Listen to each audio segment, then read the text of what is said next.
Hey up, and it's another special Confident Club Cuppa with a guest. Curly's not here, and with Phil, right? Phil, you might as well introduce yourself. Hiya, I'm Phil Turner.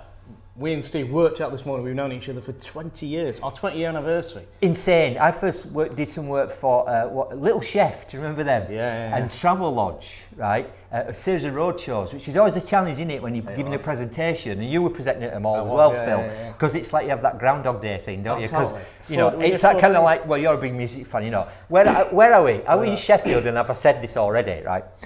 Phil has had an eclectic career, right? So we saw that going back then. But I thought it'd be useful for Phil to share with you like 3 things he was telling me before we went on the camera about how he kind of reinvented himself. So Phil, give us some context for this reinvention then. So I thought people go, when do you stop learning? And you never do stop learning. I know it's a cliche, but how do you transmit that? So when I got in my 50s, I thought, how can I look at a different approach. Yeah. And I did. I was doing 3 things, and I've done 2. Got the 3rd to do. Well, look, it's always good to have one. So you've always got one in the bank. And So you got your 50s. You want to reinvent yourself. So what was the first thing you decided to do then? Well, I just thought I've done a lot of presenting at very corporate level, quite serious, and you sort of think, how can I take a different approach? And also there was a little bit of something I'd always wanted to do. Right. And so there's a course that you can do on stand-up comedy. Now, my biggest thing was that I thought, God, there'll be lots of very young trendies amongst it. Yeah. And there's a guy that did it, a really good guy who does a lot of broadcast, a guy called Tony Quinn. Right. He's in his 60s. And I saw, on a Saturday morning, I was sat in bed, I went, Tony's done this stand-up comedy course. That's the course I wanted to do. He's in his early 60s. Age isn't a barrier. He's done it. So that was good for your belief. Like, if he can do it, I can do it. I can do it. So I'm going to sign up for a stand-up comedy course. I signed up that morning within 10 So where did you do that? Really close to here, around the corner. Right. Quarter of a mile away, in Chapel Allerton. Now, the thing with doing this course, and it's a guy, Silky, the comedian. Silky, I've heard of him, In fact, I'm thinking about signing up to do it myself. Oh, it's such a good course. You meet such a variety of people, but it sort of worked in a different sort of circle of life to you. Yes.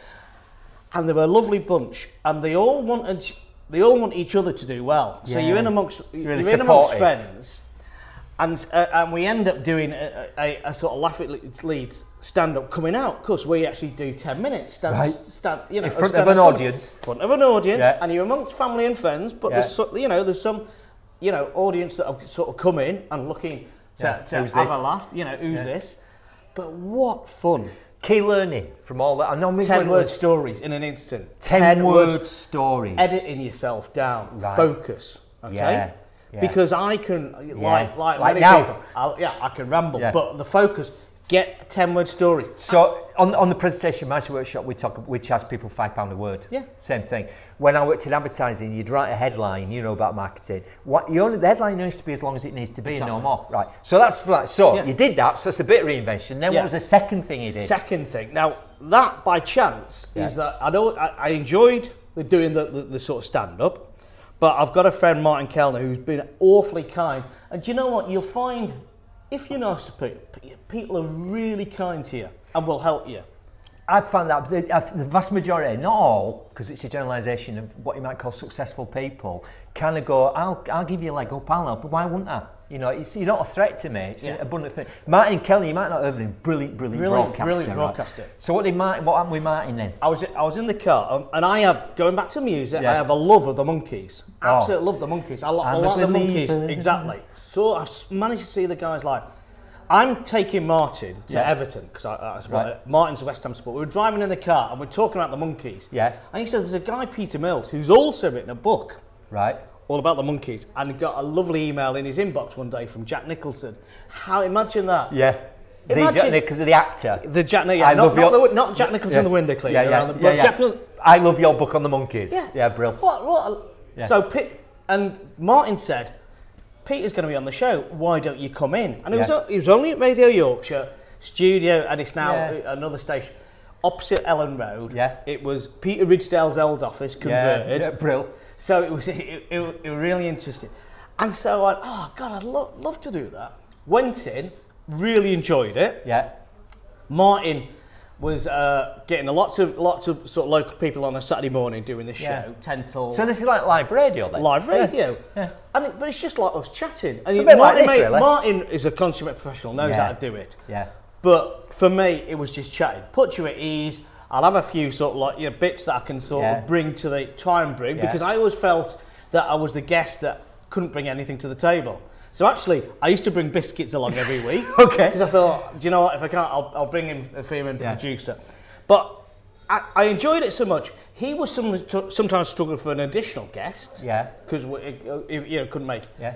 As a result, virtually 1 week in 3, I was there. Brill. So you suddenly went in as you went in as a guest, and now you're a regular. Like, as part of his posse almost, exactly. Right?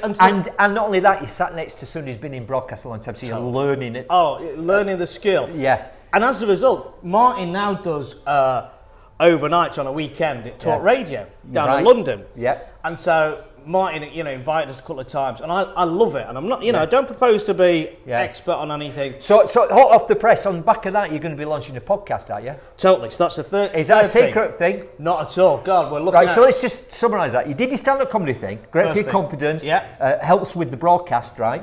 Then via Martin, you kind of got that exposure with live radio. Yeah. And we all know now, don't we?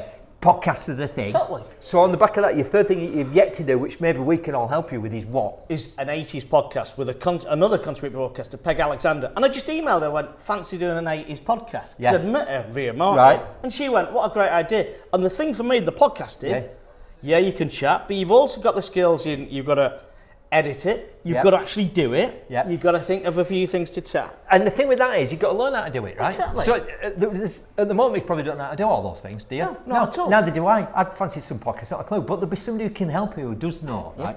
But we could go on and on. We'll have to do another one, I think, at some point. Definitely. All right. Look forward to it. So, Steve McDermott, I'll see you.